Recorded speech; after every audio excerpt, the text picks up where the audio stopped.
Is the wide receiver position an actual problem for the Oklahoma Sooners? We'll talk about it on today's episode of Locked On Sooners Live. You are Locked On Sooners, your daily podcast on the Oklahoma Sooners, part of the Locked On Podcast Network, your team every day.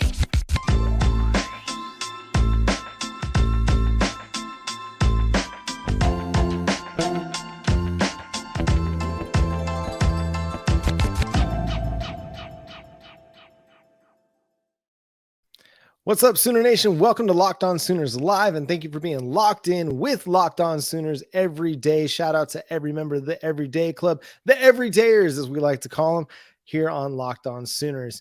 Josh Helmer, follow him on Twitter, at JoshOnRef. Hear him Monday through Friday, 94.7 The Ref in Norman. I'm John Williams. Follow me on Twitter, at John9Williams. That was not my smoothest liftoff, Josh.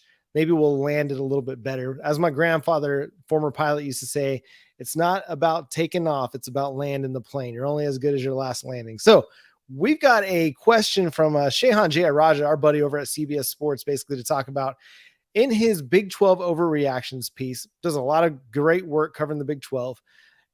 He basically said Oklahoma's wide receiver position is a problem. The Sooners, are relying on Jalil Farouk taking a step, relying on the veteran presence of Drake Stoops. And then after that, quite a few question marks. Well, and I think it's fair. I don't know that you sign up that wide receiver is a problem for Oklahoma just yet, but it's fair to have concerns or questions about the position group. We know that Jalil Farouk and Drake Stoops, that's kind of your main production guys right now. I mean, those are the only guys really that bring some serious production back to the equation for you. Now, you've added a couple of pieces out of the transfer portal that have varying degrees of production. Andrell Anthony, not a ton of production there. Brennan Thompson, not a ton of production there. So, and the couple of young names, Jaden Gibson, Nick Anderson, that we're waiting to take that next leap. Let's just call it what it is. The spring game was not a rousing endorsement for one Jaden Gibson. So, look, do I think that Oklahoma will, if by season's end, will wide receiver be Oklahoma's biggest problem in my mind? No, I don't think that's how 2023 is going to play out. But I understand why people are, hey, I want to see more right now. Yeah, I totally get where it's coming from. It's a fair concern about wide receiver, yet I do think that they've done a really good job at attempting to address the problem. They've not sat back and just said, nah, we're good with what we've got. They went and they added an Anthony, they added Brennan Thompson. They're looking like they're trending in the right direction for Jordan Tyson, the transfer wide receiver out of Colorado. At the same time, you're still banking on somebody taking a step and becoming a significant contributor. What's interesting about all this, though, is how often is it that you have three wide receivers you feel great about? It's not very often. It's kind of rare. Maybe the CD Lamb, Marquise Brown, Lee, blanking on his name. He just had a big game in the USFL the other day. Lee Morris. You had a really good wide receiver group then, but it's kind of been a while since you've kind of gone into the season feeling great about wide receiver 2. You know what I mean? I felt really good about Jalil Farouk going into last year, but again, it was kind of you were hoping and you were expecting him to take a step, but you didn't know yet. You had Marvin Mims, so you felt really good there. And you had Theo Weiss, but Theo Weiss had kind of had an up and down career for the Sooners, and then he leaves. So yeah, it is a bit of a question mark, but I feel like it's been a question mark for quite some time now. Even dating back to the Lincoln Riley era, as soon as CeeDee Lamb walked off to the NFL, it's been question mark city, aside from your, Marvin Mims seasons. And even going into the 2020 season when he was a true freshman, did you feel great about the wide receiver group? Probably not. That was my first season covering the Sooners, so I probably didn't ask this question in April of that year, it's May now, in May of that year.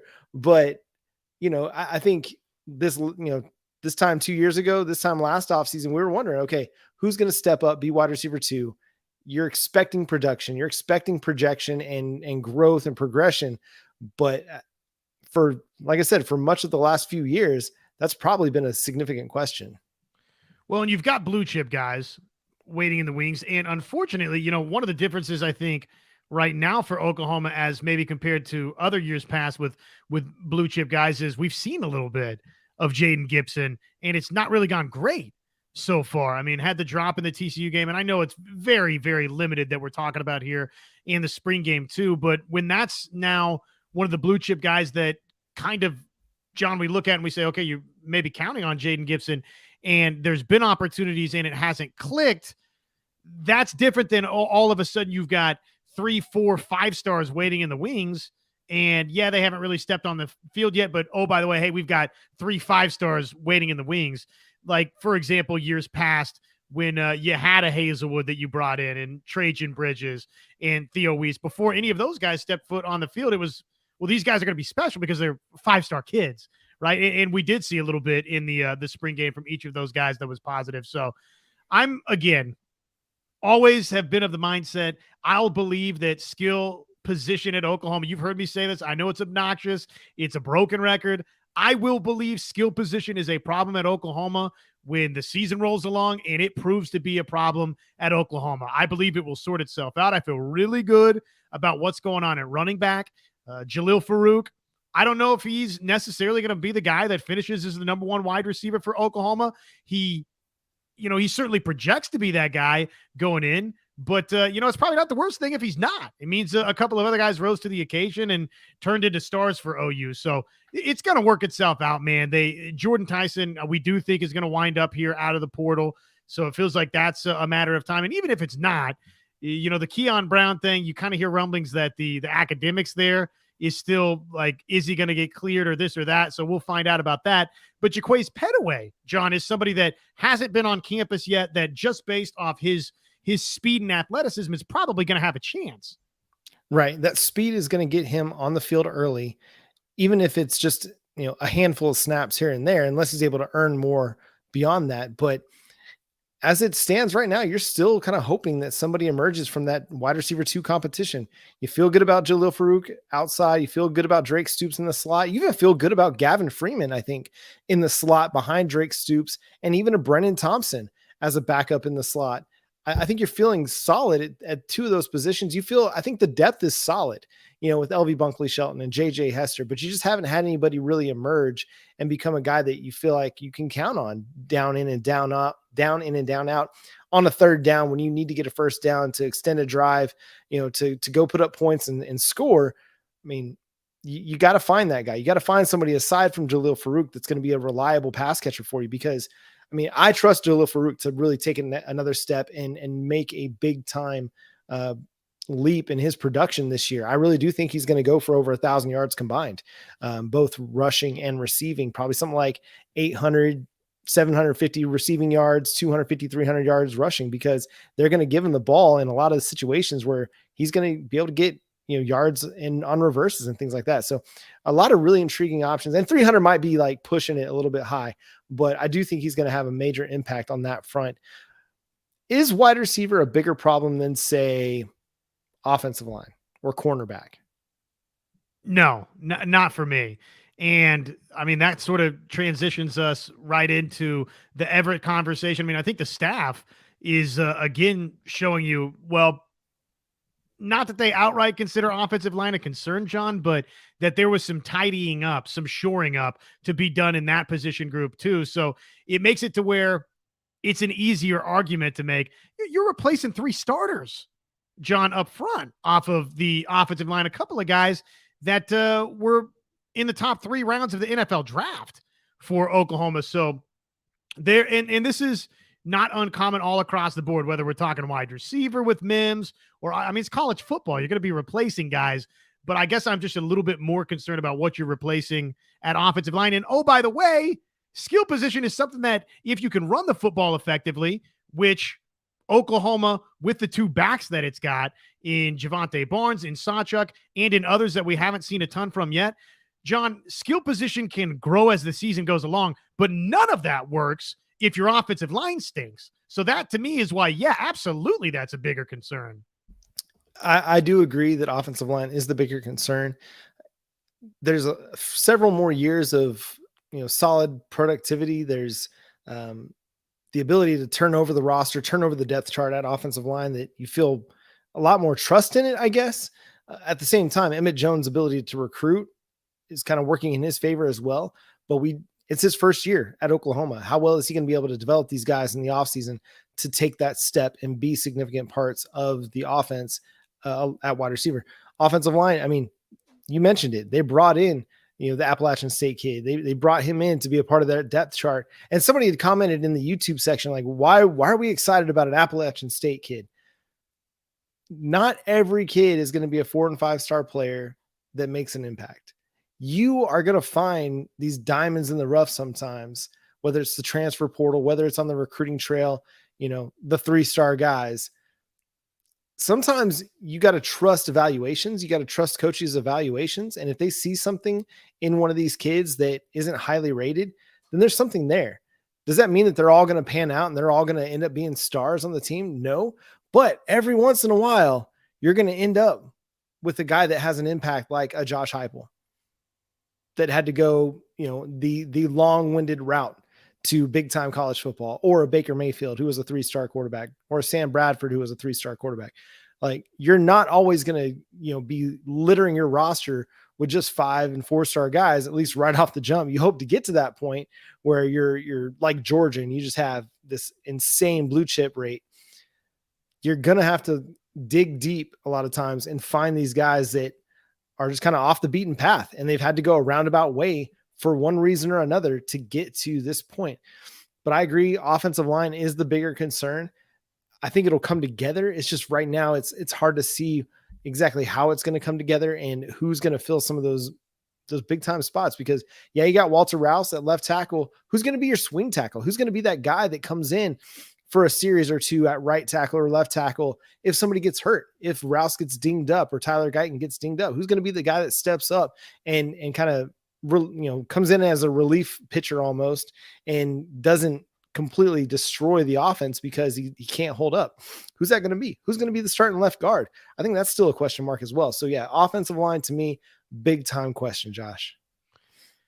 This, as we talk wide receivers, I know we're talking offensive line too. Who's going to be the yards after the catch guy?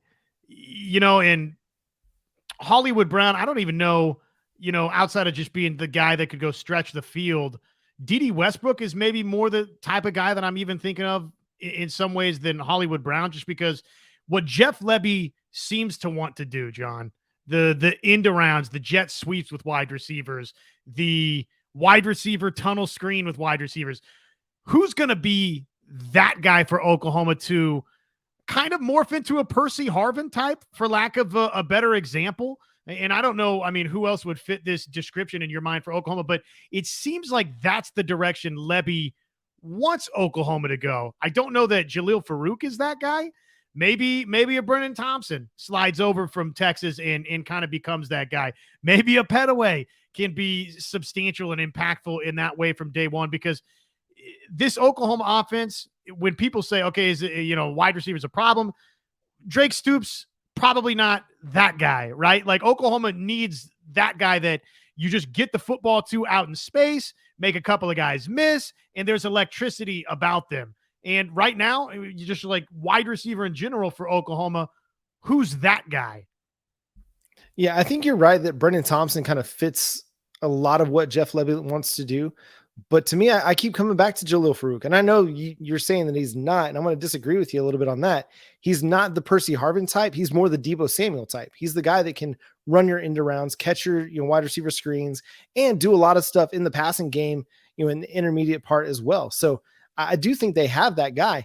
They just got to be willing to get him the ball a lot. He can do a lot of good things in space. He's a physical runner. He's not somebody who's going to make a lot of guys miss, but he's going to run people over, especially defensive backs out there in space. So, I just keep going back to that Texas game when nothing really was going right for Oklahoma.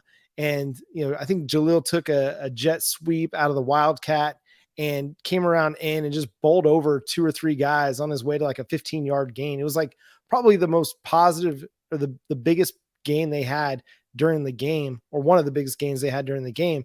And it just showed me kind of the type of intestinal fortitude that the guy plays with, the dog, so to speak, that he plays with, that I think is really going to, make him a fan favorite and make him a favorite of Jeff Lebby's this year when they start getting him the ball, 7, 8, 9, 10 times a game.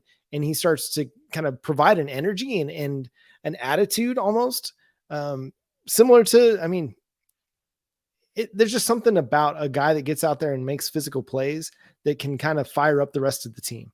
It's what we loved about Ramondre, right? Ramondre would just go out there and he just bowl people over. Samaje, same thing. It's like, the big plays are great, but the dude that gets out there and just is willing to put it all on the line to pick up an extra yard or 5, that just fires everybody up and it gets everybody playing at a more physical level. And this team, last year, they didn't have a ton of that. They didn't have a ton of guys that were like, hey, I'm going to take the fight to them and make them stop me, as opposed to just kind of taking what the defense gives you sort of a thing. So it's still a question mark. It's not as big as offensive line. We think they've got options in-house. We'll see where they go with it. We're going to continue to talk about this all off season because, as summer workouts happen and fall camp happens, we'll be able to revisit wide receiver and just kind of hear more of the buzz of what's taking place. I think last summer, Jalil Farouk was the buzzy name. He was the one that was standing out, making plays in spring and was trending in a really positive direction. It's hard to kind of pinpoint who that buzzy name is right now. Yeah, I don't know that there is one right now for Oklahoma at wide receiver, which is part of the reason that you see Shehan Jayaraja at CBS Sports, who, look, he's not as clued into what's going on around here as you or I or a bunch of people in the YouTube chat are right now, but he's clued into what's going on at OU to, a good degree. And he would know if there was a name that was kind of impressing right now throughout the spring at Oklahoma for, at a wide receiver position. And that hasn't really transpired yet. Doesn't mean that it won't. Like I said, to me, I'll believe skilled talent is a problem. Now, is it going to be as elite as others in the country? No, I'm not ready to go there with Oklahoma. That will have to be proven over the course of this season. But is it going to be a quote unquote problem for OU? Like the weak link for Oklahoma? I don't think that's the case for Oklahoma either. Weak links. Who is the weakest link? Goodbye in the Big 12 this season. What about the newcomers? We've got all sorts of odds for the Big 12 this season. Where do the Sooners stack up?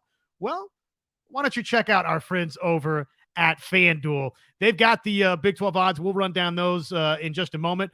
But before that, make a fast break to FanDuel during the NBA playoffs, because right now, new customers, a no-sweat first bet up to $1,000. That's $1,000 back in bonus bets if your first bet doesn't win. There's no better place to bet on all of the NBA playoff action than at America's #1 sportsbook, FanDuel.com/LockedOn, to get your no-sweat first bet, again, up to $1,000. That's FanDuel.com/LockedOn. FanDuel, an official sports betting partner of the NBA. So, do you have set odds before us in the Big 12 Conference? And what are some of your, well, I'll let you run down the odds and then you share what maybe your couple of biggest takeaways from the odds are. All right, so we'll run reverse on this one. BYU at plus 10,000 pulls up the rear, according to FanDuel, and odds to win the Big 12. And then we go to Houston at plus 8,000, West Virginia plus 7,000, Oklahoma State plus 6,000, Cincinnati plus 5,000, UCF plus 5,000, Kansas plus 4,000, Iowa State plus 4,000, Baylor plus 2,000, TCU plus 2,000, Texas Tech plus 1,200, Kansas State at plus 470, and your Oklahoma Sooners at plus 330, Texas at plus 115. The initial takeaway is that, man, FanDuel does not like BYU at all, obviously. And given that they're going from Jaron Hall to Keaton Slovis, I don't necessarily blame them. That's not a great quarterback exchange if you're looking for an improved team. But BYU's defense should be pretty good. The Houston Cougars losing Clayton Tune and going to Donovan Smith. I like Donovan Smith. I think he's a really impactful player, even though he does turn the football over a little bit too much. I do think that he does a lot of the things similar to a Max Duggan that helps you win football games, especially with his rushing ability. So I thought that was really interesting. West Virginia doesn't surprise me. They've kind of been in the bottom of the Big 12 for quite some time. You can look at Oklahoma State. I think Cincinnati, like if you're looking to get in on these and you want a long odd that maybe has a chance to do something unique, Cincinnati is really interesting at plus 5,000. I know like they lost Luke Fickell to Wisconsin. They lost their quarterback. He transferred out, but they do have Emory Jones. Like Emory Jones was a big time playmaker for Florida, transferred to Arizona State, spent a year there. Now at Cincinnati, he's got the rushing ability. He can be an efficient thrower at times. He also does turn the football over a little bit too much. But what if he just kind of has this Adrian Martinez, Will Howard type, Max Duggan type spark that and it just goes off and just has a great year? That could be a very, very intriguing option if you're looking for the long odd. I remember plus 5,000. That's if you put $100 down, you win 5,000. So like sometimes you don't want to just take the one that you think is going to win it. You want to look at some of these long odds and be like, hey, well, that one pays out pretty good. So you never know what's going to happen. I don't think many people thought TCU was going to win the Big 12 last year. I'd love to go back and see what those preseason odds were, because that would have been a huge payout if you'd have put it on TCU. Other places outside of Oklahoma that I think are interesting are Iowa State at plus 4,000. FanDuel is really either banking on people banking on the 100 Deckers progression, or they really think that Iowa State's defense is so good that they're going to help the Cyclones win the Big 12, because I'm not seeing that one at all. Like that's a long odd that you don't get behind, because Hunter Deckers hasn't really proven to be a winning quarterback yet at the Power 5 level. And then we just kind of get into the top 4, top 5. And I feel like they have this right. TCU, Baylor at plus 2,000. I think that feels about right for those two schools. Neither one really has an edge to me in who's going to be the better program in 2023. And then I think they've got the top 4 right in, Texas at plus 115, Oklahoma plus 330. I could see flipping, Oklahoma with Kansas State, or even dropping Oklahoma to where Texas Tech is at. That would not surprise me at all. But given the fan base, given where Oklahoma is at, you could kind of see people probably wanting to get in on that a little bit. It's a short odds. It's not a big time payout, but you could potentially, get some return on that. And so Kansas State, I mean, again, of the favorites, of the top 4 favorites, Kansas State is one of the more intriguing ones to me, Josh. Yeah. I mean, I think it's decent value, plus 470 to cash on K-State to defend their Big 12 title. I think they're going to be good again. Arguably they've got the best quarterback play returning in Will Howard. I don't think that's an unreasonable thing to say. Now the upside maybe at both Texas and Oklahoma or elsewhere is higher probably than Will Howard, but man, I like Will Howard, what we've seen, and I like Coach Kleiman to be able to get the most out of the potential that he's got on roster. So a couple of things that jumped out to me. And this has been kind of one of the themes that we've seen in a lot of, not even just the actual odds from FanDuel Sportsbook, but just the overall projections and scuttlebutt you hear from a lot of people nationally. It seems like there's not a lot of love for the newcomers to the Big 12. The bottom 6, that's where all 4 of the newcomers to the Big 12 are at. So UCF, Cincinnati, Houston, BYU, basically FanDuel saying, yeah, we'll believe it when we see it from you guys making the jump up into the Big 12 conference, which, there's a bunch of programs right there that in different moments in time have all been nationally relevant. But again, FanDuel's saying, yeah, nah, we're not buying it yet. Oklahoma State, all the way back at 60 to 1 odds to win the league, is just reinforcing something that I've been saying here, that I think Oklahoma State will be one of the worst teams in this conference. And FanDuel is telling you, yes, we believe that Bowman and Oklahoma State will be one of the worst teams in this conference. And then the other piece that I've been kind of banging the drum on this one for, Texas, Oklahoma, Kansas State. That trio is clearly separated from everybody else in the odds maker's mind. And I've been telling you that, in my opinion, 2 of those 3 will be playing in the Big 12 championship game against each other. It's that trio that's above the rest. Maybe there's a surprise from Tech or TCU or Baylor, but I'm not ready to go there yet. To me, again, the Big 12 championship game, it's those 3 with the best odds. Yeah, and those are the 3 that most people are probably going to have as their preseason picks, in some combination of those 2 ending up in the Big 12 title game.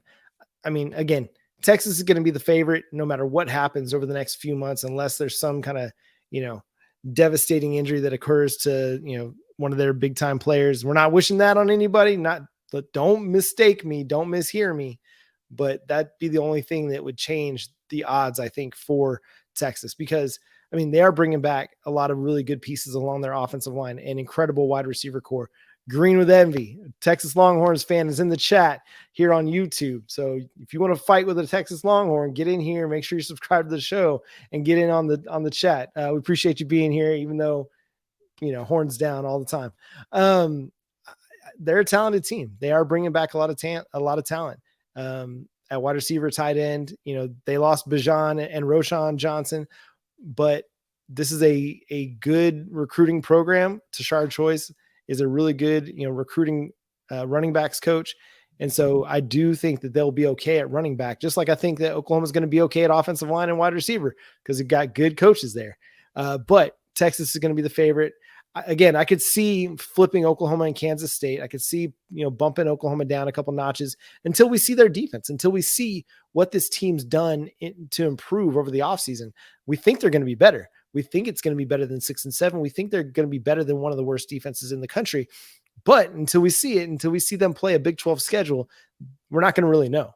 Because again, we thought this team was going to be really good last year. I did. I thought they were going to be really good last year.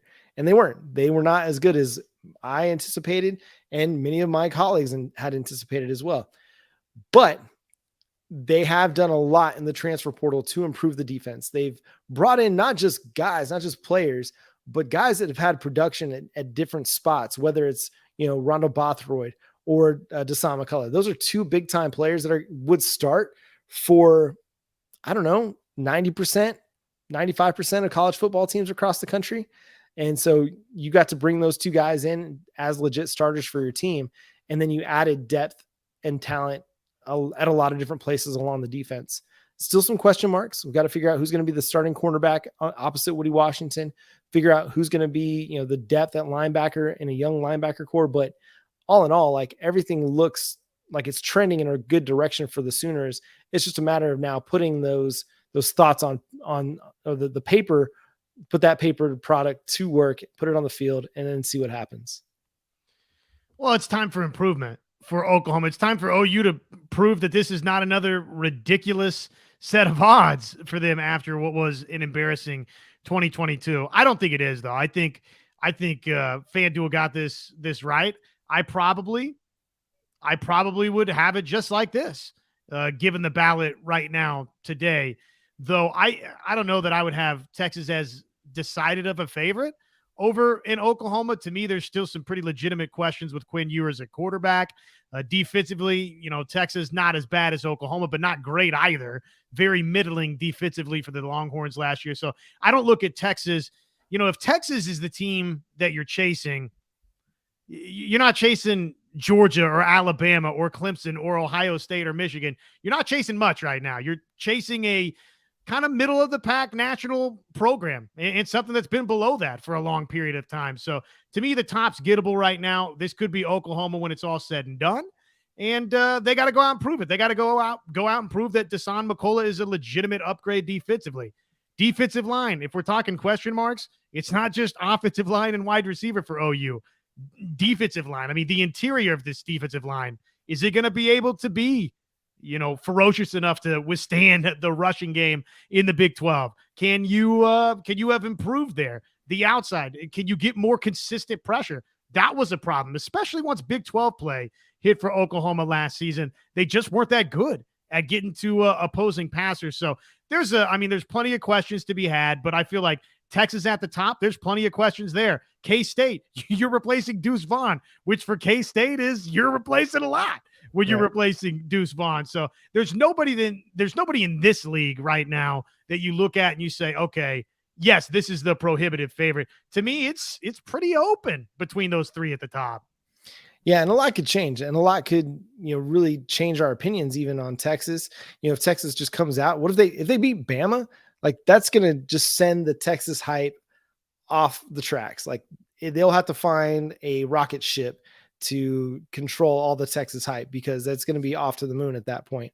But if Oklahoma comes out and they get to the Red River Showdown and they haven't lost a game yet, people will start feeling pretty good about Oklahoma, even though that'll be the game that really tells the tale for the Sooners early in the season, and really maybe for the 2023 season. If they go into the Red River Showdown and they have a really strong performance defensively, and win or lose, that game is close, a lot closer than 49-0, then we'll feel a lot better about the direction of where we're heading.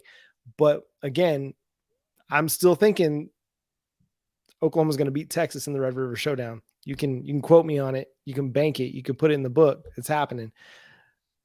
Another thing we got to talk about, Josh, the Oklahoma Sooners quarterback situation with Dillon Gabriel, with Jackson Arnold, yes, with Davis Bevell. Let's not forget about Davis Bevell. General Booty was ranked the number 5 quarterback class or quarterback group, according to On3's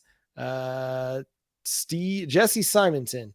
They came in behind USC, LSU, Texas, and North Carolina. So, Josh, let me ask you that. Where do you think Oklahoma's quarterback situation ranks nationally? How far behind USC do you think they are? When I read this and I wrote this story, I can see USC 100%. Caleb Williams, Malachi Nelson. Like, why wouldn't you put them number 1? You got the Heisman Trophy winning, quarterback returning. You got the 5-star quarterback in Malachi Nelson.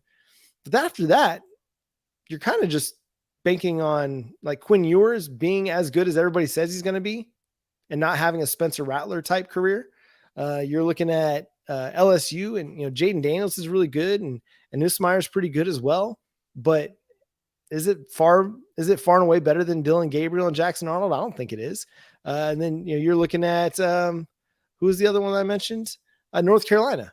And North Carolina, like, that's the Drake May show. And if you don't have Drake May, you don't really have much. So I think Oklahoma could be just right there, with USC and Texas as far as quarterback situations go. I mean, Quinn Ewers is good. You got Arch Manning, you got Malik Murphy, really good quarterback room, but I wouldn't put Oklahoma that much farther behind the Texas Longhorns. Yeah, USC's is the best. I mean, it is what it is. I mean, when you got Caleb Williams, and oh, by the way, you bring a 5-star in, yeah, you're in good shape. But for both Texas and Oklahoma, I think Jackson Arnold is going to be great. Texas fans think that Arch Manning is going to be great, but we're just banking on the fact that they're each 5-stars. We've not seen much from either. And I think it's fair to say that Quinn Ewers has been honestly just okay. He's not been the 5-star that we expected him to be. He probably looked pretty good against Oklahoma, but against a lot of other folks, he didn't look all that great. He didn't look like one of the best quarterbacks in America. That's for certain. And Dillon Gabriel, the accuracy concerns, we've talked a lot about that here. I mean, I still think that he was a pretty productive quarterback for Oklahoma, and you could do a heck of a lot worse than Dillon Gabriel. But I mean, I think for both of the Longhorns and Sooners situations, they're good. They're good, but I mean, it depends on, is Quinn Ewers going to take that next step? I mean, you look at like draft boards for next year, and Quinn Ewers is regarded as his top 15 guy. I'm not ready to go there with Quinn Ewers. I know that he was the 5-star kid coming out, and I would rate it as what would you say, above average debut for Texas, or average debut? I mean, it certainly wasn't exceptional for Quinn Ewers. I mean, he was good. Like, I'll give him good, but he wasn't. I don't think he lived up to the hype and the expectations. But it was his first year as a starter, so I'll give him a chance. To me, it reminded me a lot of the Spencer Rattler year in 2020. It was a good season. He had some really, really strong moments, some really good moments. Didn't quite live up to the hype and the expectations. A lot of people had those hype, the same hype and expectations for him, going into 2021, and didn't ever live up to that either. I'm not saying that Quinn's going to follow the same trajectory and lose his job to Arch Manning or Malik Murphy mid-season, but he didn't have that. That's kind of where I would put Quinn Ewers' season with Texas, 2022. It kind of compares to me to the COVID year of 2020 with Spencer Rattler a little bit. Really, really good. Good, maybe really good, but not great, not like blowing you away, not coming out and lighting the world on fire and just, becoming the second coming of, quarterback play at Texas. But I thought he was good. And I think there's a chance that he does take a big step this year and, asserts himself into the Heisman Trophy conversation, affirms himself as a number one or a first round draft pick, not a number one overall draft pick. That's going to be Caleb Williams, but at least a first round draft pick. There's a chance that he does that. The wide receiver core is stacked at Texas, so he's going to have really good weapons to throw to.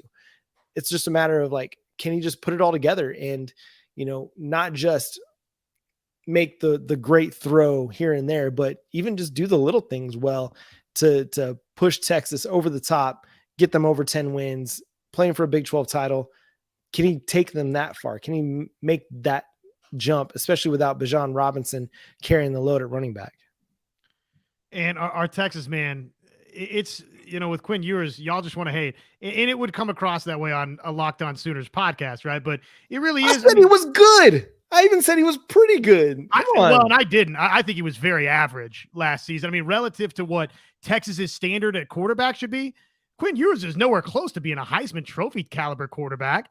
Was he better than Sam Ehlinger or worse? Oh, I think he was worse. Absolutely, I think he was worse. I mean, I don't even think that would be up for much debate. The best of Sam Ehlinger was definitely better than what we got from Quinn Ewers last season. Now, can he reach that next point? Maybe. Yeah, we're going to find out. I mean, I think that possibility is there, but living in this world that Quinn Ewers was up to the type of caliber of quarterback play that I, as a Texas fan, would want if I was a Texas fan? No, he wasn't anywhere close to that. Stop it. And that makes sense. And the other part of this whole conversation that I find fascinating, and I've been seeing our boy JP from the JP and Trav show talk about this with people on Twitter. People, and Green with Envy is alluding to it too, that Arch won't see the field for 2 years. Like, who's going to start in front of Arch in 2024? Quinn Ewers won't be there. Do they just think Malik Murphy's going to get a shot in 24 and Arch is going to ride the bench one more year and just kind of patiently bide his time? Seems really, really unlikely to me. Yeah, I mean, and there's just no forecasting any of that. But, the better you recruit quarterbacks and the more you bring in, we've seen that here at Oklahoma. Everybody sees that. If you bring in multiple blue chip guys and a couple of 5-star guys, they're not going to wait around too awfully long, right? I mean, there's only so much humble in the tank for a 4 or 5-star kid. And frankly, I get it because there's other situations to go start and be a difference maker, but it's going to be fun. It's going to be fun. I mean, the fodder for OU Texas clearly is here. I mean, it's always here, but in a season where it's the final year in the Big 12 conference for both. And I do think, and I've said it before, it's paramount for both to kind of leave this league respective to one another. As Oklahoma's been the dominant force in the Big 12 conference. And Texas, though they won a national championship with Vince Young and played for another with McCoy, and I think I've said that they would have won that game if he doesn't get hurt. I think they would have. I think they'd have 2 national championships during that era to speak of. Texas played second fiddle for the most part to Oklahoma in the Big 12, so it's important for both that they leave this league as the team that enters the SEC as the preeminent program that joins from the Big 12. Oklahoma's been that. They weren't that last season. It's been a decade of stink, and it's just starting to look like maybe it's turning the corner for Sark, but I don't know that I've seen anything just yet that Sarkisian's going to be this guy that regularly wins 9, 10, 11 games in the SEC. That's why this season, I think for both, the Red River game, can one of them win the Big 12 championship, what it means for recruiting, on and on and on. The momentum that you build going to the SEC, it's huge. It is huge. And a big way for the Oklahoma Sooners to build momentum as they head into the SEC comes in their 2024 recruiting class. Now, we've kind of documented and been keeping an eye on everything that's been going on along the defensive line with guys like Williams Nwaneri, David Stone, but another big time blue chip prospect out of Melissa, Texas, Nigel Smith, dropped his top 8 and included the Oklahoma Sooners. Now, every prediction that's out there favors Oklahoma for him, and he's part of that group that could end up as deep as 6 players along the defensive front for the Sooners. We're talking Nwaneri, we're talking David Stone, we're talking Joseph Jonah Ajonye, we're talking Nigel Smith. I mean, they could get in on Jaden Jackson. They could pull that rabbit out of the hat as well. So there's a very, very deep possibility and a deep group of defensive linemen that Oklahoma's favored to get. Nigel Smith is another one of those, a guy that he's kind of one of those tweeners, the 260, 265 guys, 6'5", 6'6", that can play, defensive end in a 3-man front. He can bump inside and play defensive tackle on a 4-man front. It's kind of the type of, defensive end that Oklahoma is really, really looking at right now, is adding a lot of guys with a lot of size that can both play the run and get after the passer. And Nigel Smith does both of those things really, really well. The thing that jumped off the huddle tape to me, Josh, when I was watching him earlier today, just kind of reminding myself what Nigel Smith's all about. Quick get off, man. The dude gets off the ball really, really quick, and he's a really good 1-gap penetrator, but he's got the strength to 2-gap as well. So very, very intriguing prospect. And again, one of just the many blue chippers that Oklahoma is heavily favored for right now. Well, and it's not a surprise. I mean, top 8.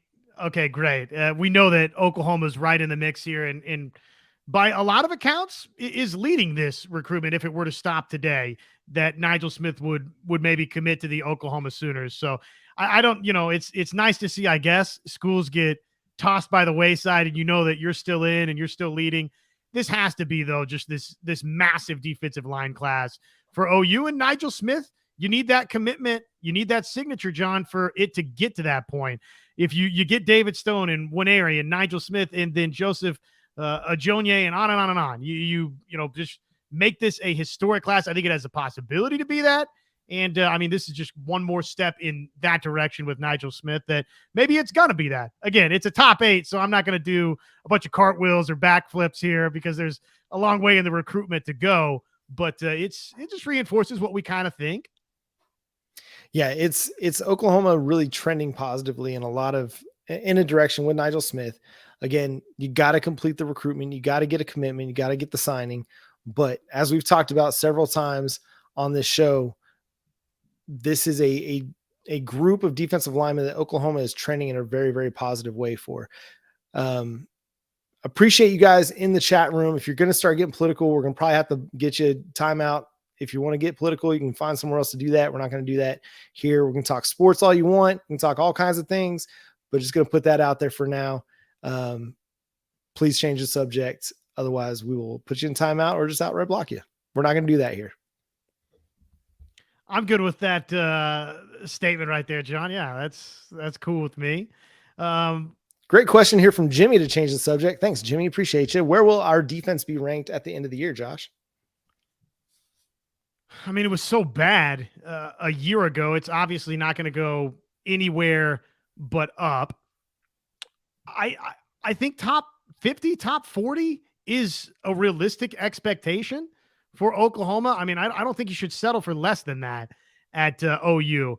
Definitely you got to be a top half nationally defense. There has to be substantial defensive improvement for Oklahoma, or otherwise, you know what some Texas fans in the chat and elsewhere are hoping could be true, that maybe this regime isn't going to work out in Norman, Oklahoma, the way that we think or hope or feel this regime is going to work out at Oklahoma. The track record for Venables and company is, hey, year 1 wasn't all that in a bag of chips at Clemson, but year 2, year 3, all of a sudden they got to year 3, they were like the top rated defense nationally. In year 2, there was a big time jump. And oh, by the way, at Oklahoma now, John, not only have they recruited great in the last 2 classes, in particular the 23 class, they've been able to expedite the process, because that's just how college football works now with the transfer portal. You went and you got McCullough, you went and you got Bothroyd, you went and you got Ford, on and on and on. So my expectation would be, yeah, top 50 probably minimum.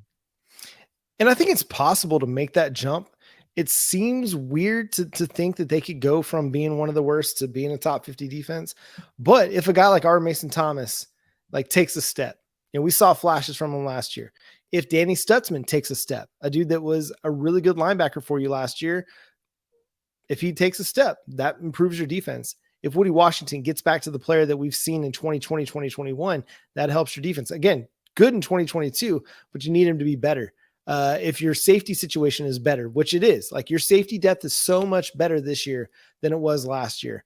If, the defensive line play is better, which we think it's going to be with guys like Bothroyd, with Trace Ford, with, again, R. Mason Thomas taking a step, Adepoju Adebawore getting some opportunities, guys like Grayson Halton starting to show out.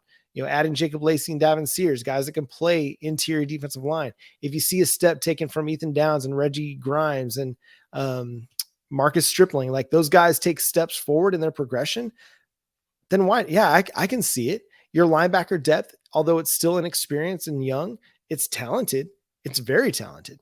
Your Jaron Kanek, again, a guy that we saw flashes from last year. Now he's going to get an opportunity to play full time.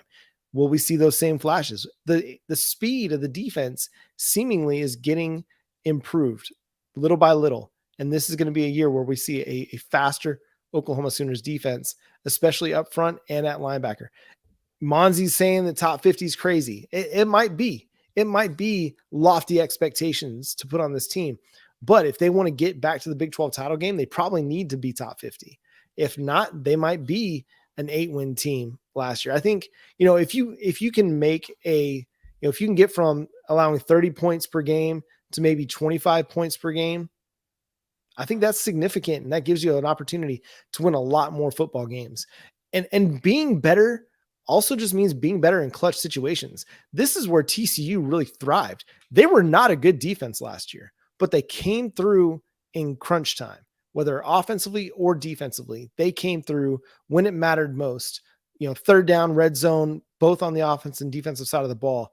That's what Oklahoma needs to do. They've got to be better in crunch time situations, in clutch situations to win football games.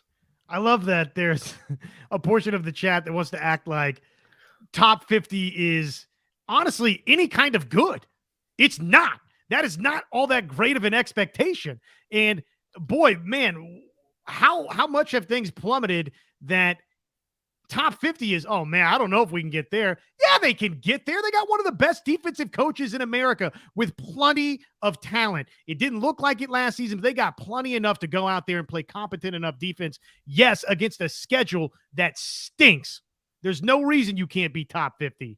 Yeah, you're absolutely right. I mean, there are some potentially trap games, but you don't play Will Howard in Kansas State. You're not playing Tyler Shuck in Texas Tech. You don't got to play, Blake Shapen, who isn't the best quarterback, but he's an experienced quarterback now with 2 years of starting experience. You got Quinn Ewers in the Texas Longhorns, but then you don't have to play.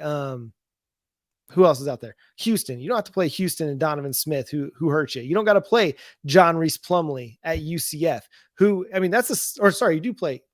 Yeah, you do play UCF. My bad. They come to Norman though. So you get that one in a really good spot. But yeah, there's not like a lot of teams that out there that are just downright scary. And you look like, man, that's going to be a rough one. Like, do you fear Kansas State as much because they don't have Deuce Vaughn? Now you'd have to play Kansas State in the Big 12 championship game. Maybe you fear Jalen Daniels a little bit because that dude can light up the scoreboard if you're not paying attention. But do you fear Kansas overall as a team? No, not necessarily. So it's one of those situations where two of the top 4 teams in kind of most people's projections, you don't got to see. And then you don't have to see, a Baylor team. And then, you're seeing TCU that's sans Max Duggan and Quentin Johnson and Kendre Miller and, important defensive pieces. So yeah, the schedule really sets up for them to be really good defensively and really good offensively. This is a 10-win, 11-win schedule. Will it work out that way? That remains to be seen. Well, and let's hope it's again, top 50 defense schedule. Otherwise, there might be, some serious problems with the way Oklahoma's progressing this staff into implementing its system, into players that signed initially in that first kind of December signing period, all the way back in what would have been, John, the 2022 signing class. I mean, it's time for those guys to show up and go make some plays, given the opportunity. They've been around a little bit. There's some 23 signees that it's not crazy. We saw Peyton Bowen out there making plays. I think he's going to impact things for Oklahoma this season. So much of it defensively, I do believe will rely upon what happens up front. Now, I don't know that they've got the stars up front yet, John. Now, they might have found one of them in Adibare, and we'll see about LeBlanc. But I don't, you're counting on those guys at the defensive line to impact things straight away.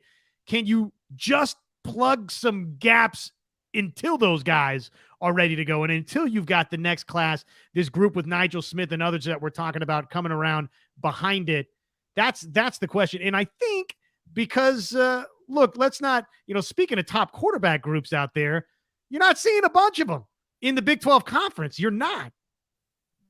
No, you're not. And you do have some guys that, again, you're projecting and you're hoping they develop. But I mean, Grayson Halton, dude, he flashed and he showed out in the spring game. And he's a 4-star player that Dan Lanning in Oregon, and even Mario Cristobal, when Mario Cristobal was at Oregon, had him committed. Grayson Halton went another direction when Dan Lanning, came to the Ducks, but a 4-star player out of California that you got. The dude's got juice inside. He's going to rush the passer inside, make things a lot easier for R. Mason Thomas, for Ethan Downs, for Rondo Bothroyd, for Trace Ford. Like, getting guys that can rush the passer on the interior is great. Dasan, I mean, we're going to see him rush the passer sometimes. It's not going to be all the time. He's going to drop into coverage a lot as well. They will blitz him, but we won't see him blitz, 75, 80% of his pass rush snaps or passing snaps.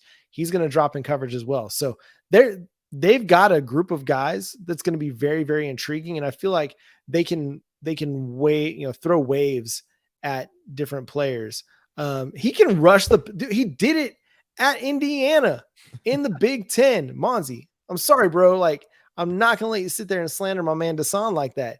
He can rush the passer. As a rotational player, he had 4.5 sacks last year as a true freshman in the Big Ten against some of the better offensive lines in the country in the Big Ten. So don't sleep on my man Dasan. He's a good player.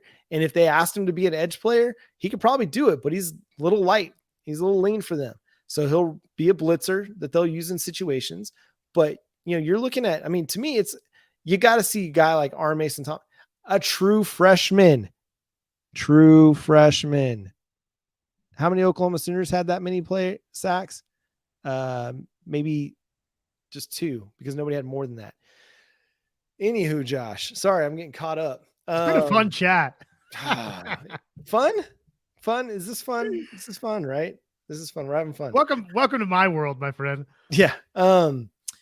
So I do think they've got a group of guys that if they come together and if it comes together, I think they're going to have a much better pass rush than they did a year ago. If it isn't better, then yeah, we're going to have problems, but I do think it's going to be a lot better. Yeah, and Dasan McCullough can absolutely rush the passer and will when called upon to do so. But, the bottom line is, if Oklahoma feels like they've got other pass rushing options and he's going to man the cheetah position and be the best cheetah that Oklahoma has, that can cover and be a linebacker and get out in space and do some things from that standpoint, then that's what he's going to do. And that's not going to mean that all of a sudden that doesn't have pass rushing skills, because the Sooner coaching staff found a position for him in the cheetah that is tailor-made to him, because he looked like somebody that could cover a little bit in the spring game. So, and a lot of it, if it's not McCullough, if they do put him in that situation, John, to where he is more of the coverage type backer out there for Oklahoma, which we know it feels like there's a thought that Dasan McCullough is going to be that guy for OU. Well, now it's, okay, Bothroyd, Ford, can Ethan Downs take another step? I know people are like selling stock, but can Reggie Grimes, is there still anything there? PJ Adebawore, you just signed a 5-star. I mean, between now and the way this, now and the time this season kicks off, he can add some weight. And apparently he's a 5-star. He can go rush a passer. So I think that they're going to be okay. I'm way more concerned about the interior of the defensive line than I am Oklahoma finding a way to generate some pass rush. Exactly. And I do think Ronald Bothroyd, that's a name that we've touched on a little bit, but 14 sacks over the last 2 years at Wake Forest, 26.5 tackles for loss in the last 2 years at Wake Forest. We've talked about it on several occasions. That's enough production to get you drafted. And yet he decided to take out one more year and really solidify himself as potentially a top 100 pick in the 2024 NFL draft. Man, the chat has been a lot of fun, Josh, but we're going to have to wrap it up. But thank you all so much for being a part of the live show this week. Again, every Monday night, 9 p.m. Central Time. Even you guys that are Texas Longhorns fans, Monzi, season ticket holder since 2001, always welcome to come back. Look forward to doing this every Monday night, 9 p.m. Central Time here on YouTube. Make sure you subscribe to the show wherever you get your podcasts, and here on YouTube. We're just 5 subscribers away from 4,000. So thank you all so much for supporting the show, for being a part of the show, for taking your time every Monday night to listen, and to take your time every day and being a part of our everyday club, one of the everydayers here on the Locked On Network.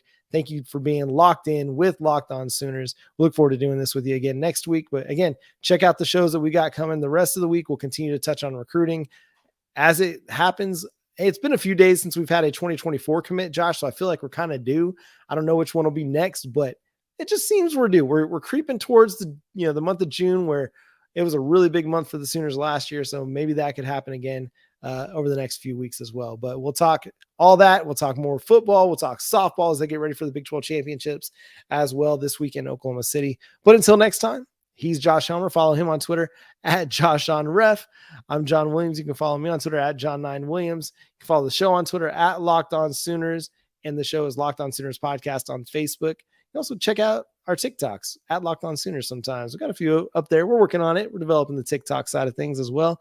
But again, we look forward to talking more Oklahoma football and other sports with you every single day here on the Locked On Sooners podcast. Boomer Sooner.